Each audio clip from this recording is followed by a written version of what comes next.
À mes 24 ans, je me rappelle très bien, pour la première fois, je me suis retrouvée confrontée à être seule pour quelques semaines. Et là, l'angoisse, panique. Que vais-je faire?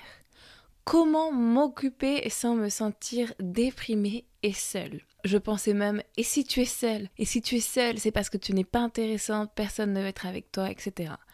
Je te rassure, ça a bien changé depuis. J'ai grave l'habitude de rester seule. J'aime et je profite de mes moments de solitude.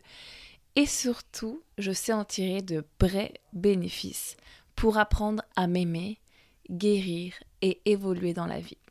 Je te raconte mon histoire dans le podcast, plus mes techniques pour passer au mieux cette période. Bienvenue au podcast Femme Leader, le podcast pour te réinventer et créer l'identité de la femme puissante que tu aspires être. Hello, je suis Lucie, Success and Life coach et thérapeute. J'aide les femmes ambitieuses et entrepreneurs à se reconnecter à elles, reprendre leur pouvoir intérieur et briller. En 2017, j'ai tout quitté, je suis partie vivre au Chili par amour et aussi pour me reconnecter avec mon être intérieur, qui je suis vraiment. J'ai donc vécu un long processus d'introspection à la recherche du bonheur, de ma mission de vie et de mon succès. J'ai donné naissance à mon premier business en espagnol dans le domaine de l'image, du bien-être, du coaching et de l'empowerment, de l'empouvoirment au féminin. Et aujourd'hui, j'aimerais partager avec toi tout ce que j'ai appris dans cette merveilleuse aventure. Dans ce podcast et dans mes programmes, je te coach pour devenir une femme successful qui brille et qui inspire les autres grâce à sa lumière intérieure. Allez, prépare-toi pour cette nouvelle aventure que l'on commence ensemble. Bonjour, j'espère que tu vas bien.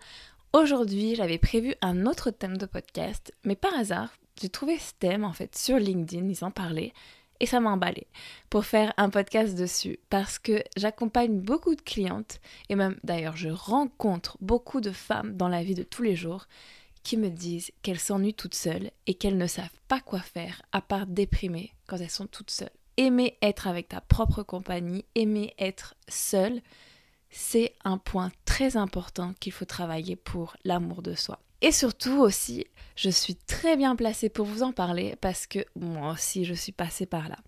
Avant d'être au Chili, j'étais tétanisée de rester seule et je pensais qu'est-ce que je vais faire de ce temps? Comment est-ce que je vais gérer ma solitude? Alors, j'aimerais vous situer un peu mon contexte pour que vous compreniez mieux l'histoire et les faits. Donc, j'ai été dans une relation toxique pendant à peu près 7 ans, de mes 16 ans à mes 24 ans. En gros, ce qui s'est passé, c'est que par dépendance affective et avec un peu beaucoup de manipulation, chantage, violence affective de sa part, en fait, je n'étais pas moi dans ma relation et ma vie avec lui, donc avec mon ex. Je vivais à travers lui, pour lui faire plaisir, pour vivre sa vision de la vie. Je n'arrivais pas à m'imposer dans la relation. En fait, je pense que j'avais tellement peur qu'il ne m'aime pas que je me suis créé une identité pour lui plaire. Donc clairement, l'identité d'une femme soumise. Et ensuite, j'ai pris mon courage à deux mains après 7 ans et je suis partie. J'ai fini mes quelques mois qui me restaient de master avant de me diplômer et je suis partie en Australie pour 1 an et demi, apprendre à me découvrir et découvrir le monde. Et je me rappelle très bien que mon contrat en alternance allait finir et il me restait 3 semaines avant de prendre mon vol pour l'Australie. Donc j'avais 3 semaines libres et à ce moment-là, j'avais rendez-vous avec mon ostéopathe qui était vraiment super cool. Toujours, on faisait des petites séances de thérapie avant et elle me demandait comment est-ce que j'allais? Et je me rappelle tellement lui avoir dit je suis tellement angoissée, là j'ai 3 semaines devant moi, je vais être toute seule parce que tous les gens autour de moi ils travaillent, tout le monde est occupé et moi j'ai pas de travail, enfin je sais pas ce que je vais faire pendant ces 3 semaines. J'avais aucune idée de ce que je pouvais faire et je me voyais déjà déprimée, m'ennuyer. En fait, j'avais jamais été toute seule et ça me déprimait, angoissée d'avance. Au final, à ce moment, ça s'est super bien passé. En fait, je vivais chez ma sœur, donc elle travaillait, je la voyais le soir, mais durant la journée, je préparais mon voyage pour l'Australie, je faisais pas mal de sport, un footing tous les matins, je nettoyais l'appart, je faisais des petites choses comme ça. Et le soir, du coup, quand elle revenait, j'étais avec elle, avec mes copines ou ma famille. Donc au final, j'avais eu un peu peur pour rien, mais je me sentais pas bien quand même d'être seule. Et ensuite, donc je suis arrivée en Australie. Donc en Australie, j'ai jamais été seule quasiment. J'étais toujours avec des nouveaux copains, copines. Là, j'étais vraiment entourée. C'est ce que je voulais de toute façon. Et quand je suis rentrée d'Australie, donc là j'ai rencontré Yerko, j'étais entre la France et le Chili pendant 1 an. Et après, j'ai décidé de rester au Chili. Et là, vous vous imaginez, j'étais toute seule. Pas de copine, pas de famille. Juste Yerko, mais bon, il travaille aussi, il n'était pas là tout le temps. Et à chaque fois que je raconte ça, les gens ils me disent « Waouh, mais t'es trop forte d'avoir fait ça.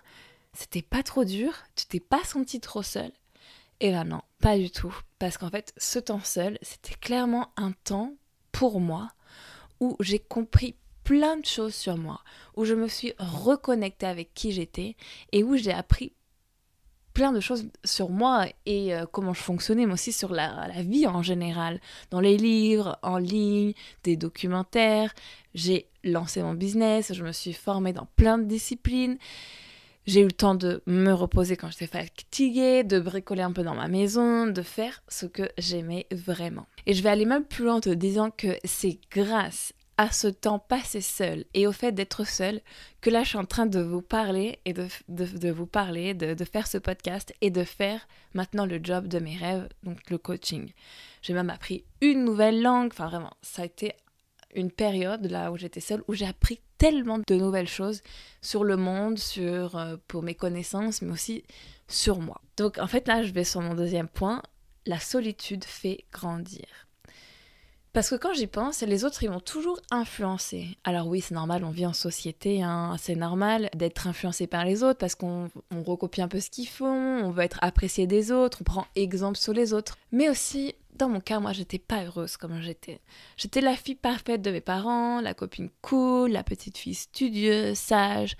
Mais j'étais trop influencée par ce que les gens voulait de moi. La société, ma famille, mes amis, et je me suis perdue totalement dans ce que voulait mon entourage et la société. Et c'est en étant seule et loin du brouhaha des autres que j'ai compris qui j'étais, mes forces, mes faiblesses, mes émotions, mon histoire, mes talents. En fait, les temps de solitude, ça t'oblige à faire une introspection. Tu te poses des questions sur ce que tu veux vraiment dans la vie. Qui tu es, pourquoi telle ou telle chose a marché ou a pas marché, tu t'analyses, tu analyses ta vie. Aussi, moi, c'est en étant seule que j'ai testé des nouvelles choses. Toutes mes techniques bien-être, méditation, tapping, visualisation, journaling, yoga, c'est parce que j'étais seule et que je m'ennuyais que j'ai testé toutes ces choses qui font désormais partie de ma routine au quotidien et je pourrais plus m'en passer. Mais aussi, il y a d'autres exemples. Il y a plein de personnes, c'est parce qu'ils sont seuls qui commencent un nouveau sport ou une nouvelle activité, qui commencent un nouveau projet, qui reconnectent avec leur passion. Donc, pense un peu à cette nouvelle activité que tu as toujours voulu faire. Peut-être de la danse, du piano, de la poterie, de la couture, tricoter, peindre, lire le tarot, faire du tennis, un nouveau sport, ou même avoir un nouveau diplôme si tu veux. C'est le moment pour commencer. Donc, tente quelque chose de nouveau ou reprends cette activité que tu aimais faire quand tu étais enfant et que tu as délaissée avec les années. En plus, tu verras, si tu fais des activités en dehors, tu rencontreras forcément du monde qui a le même centre d'intérêt que toi et c'est super chouette. Au lieu d'être avec tes potes, tes copains, ta famille, à faire rien de spécial, regarder la télé avec les autres, un peu perdre ton temps juste pour pas être toute seule, apprends à profiter de ton temps seul. Apprends à aimer ta propre compagnie. Apprends à être ta meilleure amie et à faire des choses qui vraiment te nourrissent l'esprit. Profites-en pour faire quelque chose que tu n'as jamais fait ou apprendre sur un nouveau sujet. Fais un pas de plus vers tes rêves. Généralement, en plus, si tu te retrouves dans cet état de solitude, c'est parce que justement, il y a quelque chose que tu dois changer pour être mieux avec toi-même. Et surtout, ce temps, ça va te permettre d'apprendre à t'aimer, te connaître et te faire plaisir à toi. Tu vas être ta priorité. Commence à écouter cette petite voix qui sait ce qui est bon pour toi. Prends-en connaissance, écoute-la et agis et suis ce qu'elle te dit. Que faire quand tu te sens seul ? Allez, maintenant je vais te donner des petites tâches à faire pour quand tu es seul et que tu te sens seul justement. Tu vas prendre un papier, un stylo et tu vas répondre à ces questions d'introspection pour mieux te connaître. Allez, c'est parti. Première question. Pour toi, que veut dire se donner de l'amour ? Donc tu peux décrire ça par des sensations, des activités, des sentiments, ce que tu veux. Qu'est-ce que ça veut dire pour toi, te donner de l'amour ? Deuxième question. Quelles sont les activités que tu adorais faire quand tu étais plus jeune, quand tu étais enfant et seul ? Peut-être peindre, raconter des histoires, peut-être dessiner, peut-être habiller tes poupées, créer des jeux. Repense à quand tu étais petite. Ou même demande à tes parents ou à tes cousines, tes frères et sœurs, demande ce qui se rappelle de toi quand tu étais petite. Et ce que tu aimais faire si tu t'en rappelles plus trop. Maintenant, les activités de maintenant qui te donnent de l'énergie. Qu'est-ce que c'est ? Ces activités où tu es dans le flow en fait, où tu ne vois pas le temps passer quand tu le fais, que tu pourrais le faire pendant des heures. Qu'est-ce que c'est ?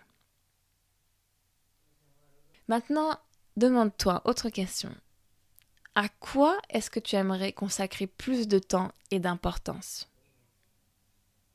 Ça peut être, je sais pas, peut-être augmenter certaines compétences dans certaines choses, apprendre plus de choses, t'organiser, ranger, apprendre à cuisiner. Pense-y, à quoi est-ce que tu aimerais consacrer plus de temps et d'importance ? Ça peut être même ton style. Autre question. Où est-ce que tu devrais mettre plus de limites pour te réaligner à qui tu es ? Alors ça peut être des limites avec toi-même, par exemple, utiliser moins ton téléphone, voir moins la télé, passer moins de temps à procrastiner, je sais pas, ou ça peut être aussi avec les autres. Peut-être t'affirmer plus face aux autres, quand toi tu veux pas forcément faire une activité, le dire, non, moi ça m'intéresse pas de faire ça, allez-y vous. Où est-ce que tu peux mettre plus de limites pour te réaligner à qui tu es vraiment ? Ensuite, une autre question, pour cultiver un peu l'amour de soi. Qu'est-ce que tu aimes le plus chez toi ? En fait, c'est très facile de dire ce qu'on n'aime pas chez nous, mais ce qu'on aime, c'est pas si facile. Donc, je veux que tu me fasses une liste d'au moins 15 choses que tu aimes le plus chez toi. Ça peut être des choses physiques ou même des choses de ta personnalité, de qui tu es. Quelle est ta plus grande fierté ? Quelle est la chose qui te rend le plus fier de toi dans ta vie actuellement ?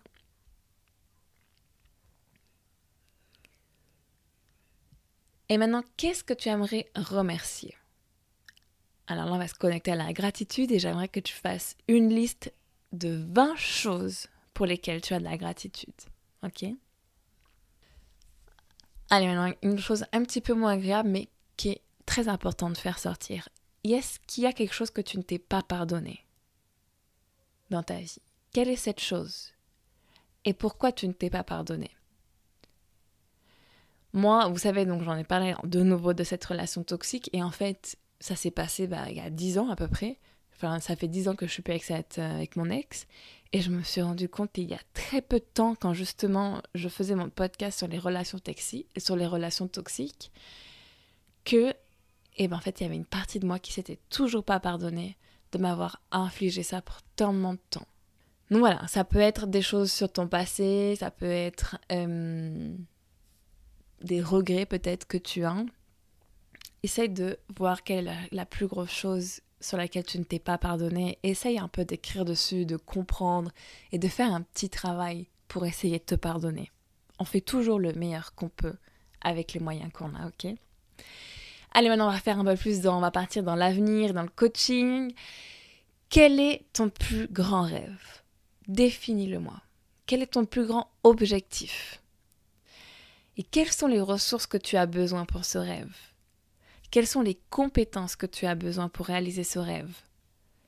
Quand est-ce que tu voudrais qu'il se réalise ? Écris-moi vraiment, ressens ce que tu vas ressentir une fois qu'il sera accompli. Fais comme si tu serais en train de le vivre. Je veux que tu l'écrives sur le papier. Ça va te booster, ça va t'énergiser.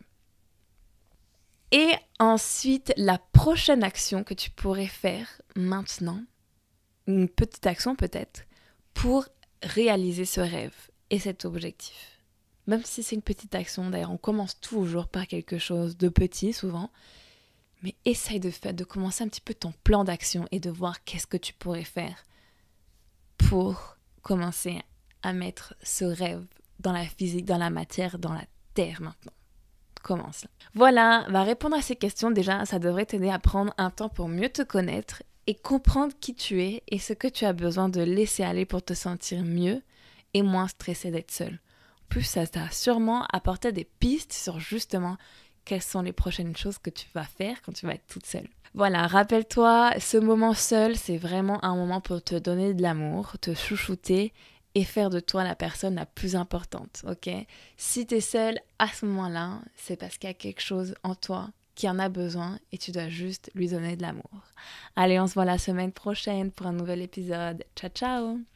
Si tu as aimé l'épisode, laisse 5 étoiles et abonne-toi. C'est la meilleure façon de soutenir le podcast et d'aider un plus grand nombre de femmes à se reconnecter à elles et briller.